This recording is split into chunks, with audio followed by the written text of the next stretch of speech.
Chandu and Raja Chakor, abridged from Indian folk tales by Anupa Lal. A thief as clever as Chandu there never was. It became so easy for him to rob that he decided to move to the neighboring kingdom. He had heard there were no thieves at all in this kingdom. Raja Chakor, the king of that land, was so just and brave that thieves there were either in jail or had given up their profession. As Chandu rode to Raja Chakor's kingdom, he met a trader named Teliram riding in the same direction. Chandu seemed friendly, so when Chandu revealed that he was a thief, Teliram was terrified. On the way, a bird chirped and Chandu answered it.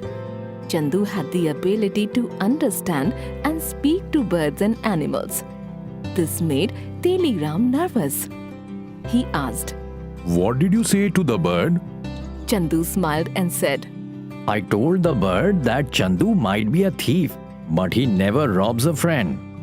The trader let out a sigh of relief.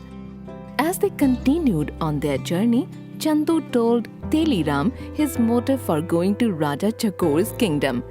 He asked Teliram to keep this fact a secret. But once they reached the kingdom, Teliram hurried to the king and told him about Chandu. Chandu had expected this. Disguising himself, he slipped into the city. Raja Chakor had decided to patrol the streets himself that night, also in disguise. Chandu mistook the disguised king for a guard and at knife point asked him to disclose his identity. "I am no guard.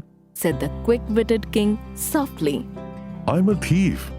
If I can join the famous thief Chandu, my days of prosperity might return."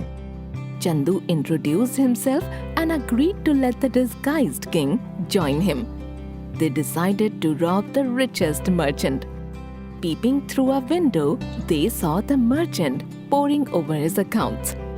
Piles of gold and silver coins lay before him, but he was mourning over the loss of a single paisa.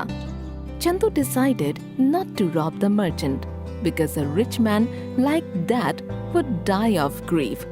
The king was surprised by Chandu's strange kindness. Next, Chandu and the king went to the court jeweler's